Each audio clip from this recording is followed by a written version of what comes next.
교문익교회 성도 여러분, 안녕하세요. 12월 5일 월요일 새벽 기도에 참여하신 여러분을 주님의 이름으로 환영합니다. 우리는 오늘부터 한 주간 시대의 소망 제44장 참된 표적을 살펴보겠습니다. 말씀으로 은혜 받고 기도로 하루를 여는 귀한 시간이 되기를 소망합니다. 다 함께 마가복음 7장 31절 말씀을 보겠습니다. 예수께서 다시 두로 지방에서 나와 시돈을 지나고 데가볼리 지방을 통과하여 갈릴리 호수에 이르시네. 오늘 본문에는 두로와 시돈, 데가볼리, 갈릴리 호수라는 여러 지명이 나옵니다. 말씀의 배경을 이해하기 위해 잠시 지도를 살펴보겠습니다. 예루살렘을 포함한 아랫지방을 유대 지방이라고 합니다. 그 위로 중간 지역을 사마리아, 북쪽을 갈릴리 지방이라고 합니다. 갈릴리에는 호수가 하나 있는데 그 이름이 무엇입니까? 갈릴리 호수입니다. 이 호가 너무 커서 갈릴리 바다라고도 불리고요. 근처에 게네사렛이라는 지역이 있어서 게네사렛 호수라고도 불립니다. 이 갈릴리 호수를 따라 아래로 물줄기가 흐르는데 그것이 요단강입니다. 이 갈릴리 호수의 북서쪽 지역을 성경은 베니게 지역이라고 하는데 베니게 지역 안에 두로와 시돈 땅이 있습니다. 이곳은 지난 장에서 예수께서 이방 여인의 귀신 들린 딸을 고쳐준 장소이기도 합니다. 또 갈릴리에서 동남쪽으로 내려가면 요단강 동편인데요. 이곳이 데가볼리 지역입니다. 데가볼리라는 지명은 데카라는 말과 폴리스라는 단어가 합쳐진 것입니다. 데카는 숫자 10을 뜻하고 폴리스는 도시를 말합니다. 즉 10개의 도성이라는 뜻입니다. 이제 말씀의 배경이 좀 정리가 되시나요? 예수께서 두로와 시돈인 베니게 지역을 나와 동남쪽으로 내려가 데가볼리 지방을 통과하시고 다시 갈릴리 호수로 올라가신 것입니다. 시대의 소망 404쪽입니다. 가다라의 사기 들린 자가 고침을 받은 것은 데가볼리 지방에서 있었던 일이었다. 돼지떼가 죽게 된 것에 놀란 이곳 사람들이 그들에게서 떠나달라고 예수께 강권하였던 곳이다.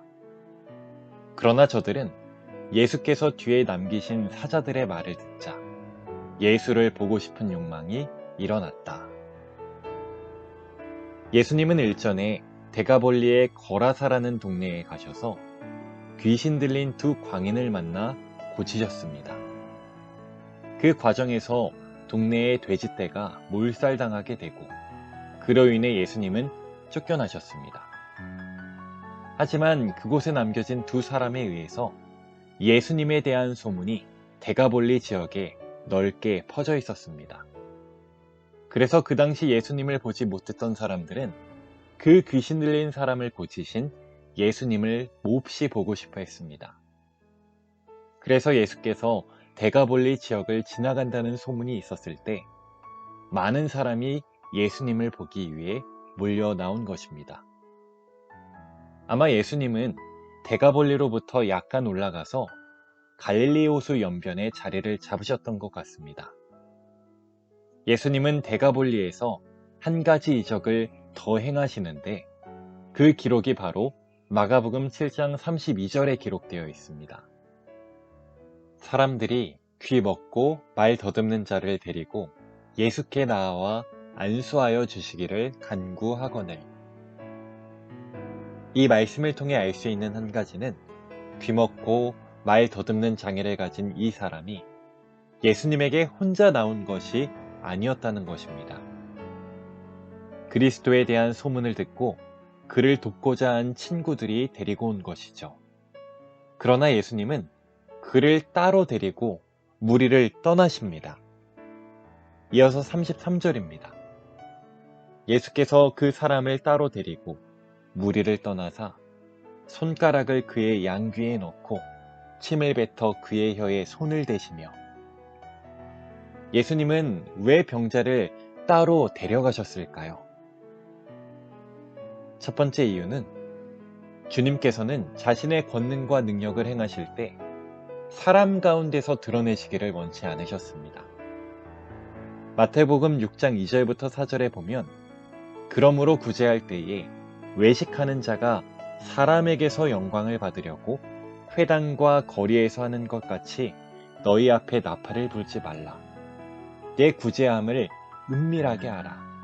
은밀한 중에 보시는 너희 아버지께서 갚으시리라 라고 말씀하신 이 말씀을 몸소 보여주셨습니다. 두 번째 이유는 병자 개인만 상대하시기 위하여 그렇게 하신 것입니다. 그렇게 해서 병자의 신앙을 집중시키기를 원하셨던 것입니다. 시끄러운 군중으로부터 나와 조용한 곳에서 예수님의 음성을 듣고 처음으로 입술에서 구주를 시인하기를 원하신 것입니다. 이 병자에게 장애는 오히려 큰 축복이 되었음을 우리는 봅니다. 왜냐하면 귀 먹고 말을 어눌하게 하는 이 창피스럽고 수치스러운 이유가 예수님을 만나 회복되고 구원을 얻는 귀한 재료가 되었기 때문입니다. 우리 주변에는 잡음이 지나치게 많습니다. 그래서 우리는 모든 것이 잘 되고 삶의 기쁨을 누리고 있는 동안에는 하나님의 음성에 귀 기울이지 못할 때가 너무나도 많습니다. 그래서 때로는 하나님께서 우리에게 시험을 허락하시는 것입니다. 나와 독대하기 위해 주님의 음성과 뜻을 보여주시기 위해서 말입니다. 마가복음 7장 34절 말씀입니다. 하늘을 우러러 탄식하시며 그에게 이르시되 에바다 하시니 이는 열리라는 뜻이라. 우리 주님께서 보이신 이 행동은 인간들의 한숨처럼 절망적인 탄식이 아니었습니다. 도리어 한 영혼을 불쌍히 여기시고 자비와 사랑으로 구원하고자 하시는 하나님의 사랑의 탄식이며 기도였습니다. 교문의교회 성도 여러분, 오늘 우리에게 주어진 이 하루가 당연한 것이 아니라 나를 사랑하시는 예수 그리스도의 탄식과 기도 덕분에 여전히 유지되고 있다는 사실을 꼭 기억하셨으면 좋겠습니다. 말씀을 마치겠습니다. 기도하는 시간을 갖겠습니다. 첫 번째로 우리 교회의 환우들을 위해서 기도해 주시기 바랍니다. 두 번째로 2023년도 교회 직원 선출이 계속되고 있습니다. 이 일을 위해서 기도해 주시기 바랍니다. 세 번째로 우리 교회의 목회부를 위해서 기도해 주시기 바랍니다. 그리고 마지막으로 개인 기도 제목을 위해서 음악이 마칠 때까지 기도하시겠습니다.